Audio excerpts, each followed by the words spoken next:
اعوذ باللہ من الشیطان الرجیم،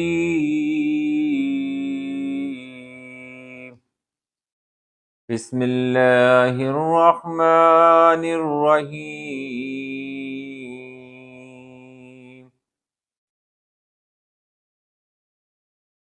یا ودود صلی علی سیدنا محمد وآلہ وصحابہ انک رحیم ودود۔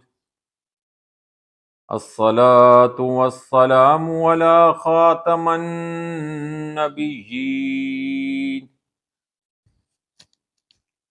الصلاة والسلام على ختم المرسلين، الصلاة والسلام على رحمة للعالمين۔ اما بعد، حدیث اليوم حدیث نمبر 129، 129، مشکات المصابیح، چیپٹر ایمان کا بیان، عذاب قبر کے اسبات کا بیان۔ حدیث صحیحہ، حضرت زید بن ثابت رضی اللہ تعالیٰ عنہ بیان کرتے ہیں کہ اس اثناء میں کہ رسول اللہ صلی اللہ علیہ وآلہ وسلم اپنے خچر پر سوار بنو نجار کے باغ میں تھے، جبکہ ہم بھی آپ کے ساتھ تھے کہ اچانک خچر بدکا یعنی کہ ڈرا، اس پر کپ کپی سی طاری ہوئی، قریب تھا کہ وہ اپنے آپ کو گرا دیتا۔ وہاں 5-6 قبریں تھیں۔ آپ صلی اللہ علیہ وآلہ وسلم نے فرمایا، ان قبروں والوں کو کون جانتا ہے؟ ایک آدمی نے عرض کیا، میں۔ آپ نے فرمایا، آپ صلی اللہ علیہ وآلہ وسلم نے فرمایا، وہ کب فوت ہوئے تھے؟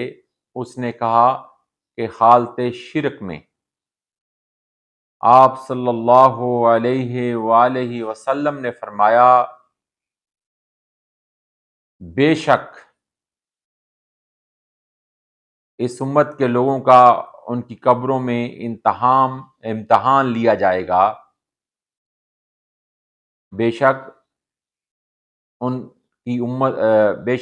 اس امت کے لوگوں کا ان کی قبروں میں امتحان لیا جائے گا۔ اگر ایسا نہ ہوتا کہ تم دفن کرنا چھوڑ دو گے تو میں اللہ سے دعا کرتا۔ یعنی کہ یہ دعا جو ہے وہ آگے میں آپ کو بیان کرتا ہوں ابھی، کہ یہ حدیث مبارکہ میں جو بیان ہو رہا ہے کہ نبی کریم صلی اللہ علیہ وآلہ وسلم ایک گھڑی میں جب آپ اپنے خچر پر سوار بنو نجار کے باغ میں تھے اور ہم سب آپ کے ساتھ تھے کہ اچانک خچر بدکا، ڈرا، قریب تھا کہ وہ اپنے آپ کو گرا دے گا۔ وہاں 4-5 قبریں تھیں۔ آپ صلی اللہ علیہ وسلم نے فرمایا، ان قبروں والوں کو کون جانتا ہے؟ ایک آدمی نے عرض کیا، یا رسول اللہ صلی اللہ علیہ وسلم، میں۔ آپ نے فرمایا، وہ کب فوت ہوئے تھے؟ اس نے کہا کہ حالت شرک میں۔ استغفر اللہ۔ آپ صلی اللہ علیہ وآلہ وسلم نے فرمایا، بے شک اس امت کے لوگوں کا، اللہ اکبر، اب وہ دعا شروع ہو گیا ہے کہ میں دعا کرتا وہ عذاب قبر تمہیں سنا دے، یعنی کہ میں اپنے اللہ سے دعا کرتا کہ جو کچھ قبر کے اندر ہوتا ہے وہ عذاب قبر تمہیں سنا دیا جائے جو میں سن رہا ہوں۔ پھر آپ صلی اللہ علیہ وآلہ وسلم نے اپنا رخ انور ہماری طرف کرتے ہوئے فرمایا، جہنم کے عذاب سے اللہ کی پناہ طلب کرو۔ استغفر اللہ ربی من کل ذنب واتوب الیہ، استغفر اللہ، استغفر اللہ، کہ جہنم کے عذاب سے اللہ کی پناہ طلب کرو۔ انہوں نے عرض کی، ہم عذاب جہنم سے اللہ کی پناہ طلب کرتے ہیں۔ تو آپ صلی اللہ علیہ وآلہ وسلم نے فرمایا عذاب قبر سے اللہ کی پناہ طلب کرتے ہیں کہ ہم عذاب قبر سے اللہ کی پناہ طلب کرتے ہیں۔ آپ صلی اللہ علیہ وآلہ وسلم نے فرمایا ظاہری و باطنی فتنوں سے اللہ کی پناہ طلب کرو، تو ان سب نے کہا کہ ہم ظاہری و باطنی فتنوں سے اللہ کی پناہ چاہتے ہیں۔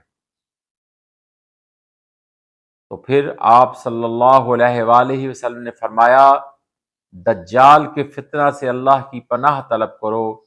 انہوں نے کہا ہم دجال کے فتنہ سے اللہ کی پناہ چاہتے ہیں۔ اسے مسلم شریف میں بھی روایت کیا گیا ہے، امام مسلم نے۔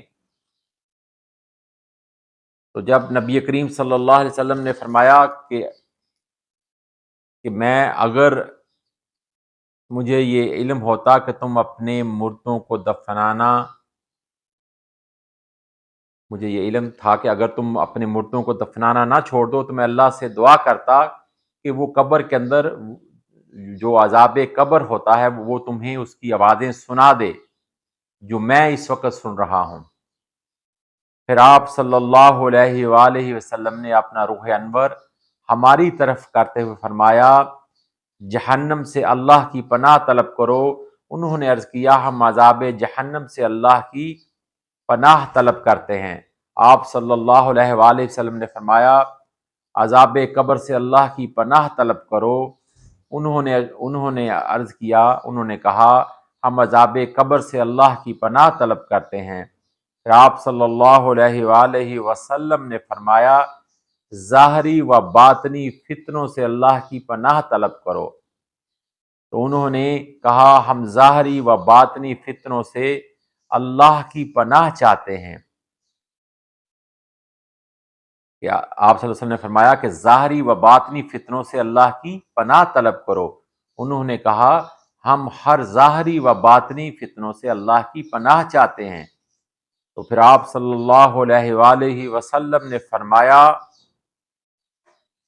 دجال کے فتنہ سے اللہ کی پناہ طلب کرو، دجال کے فتنہ سے اللہ کی پناہ طلب کرو۔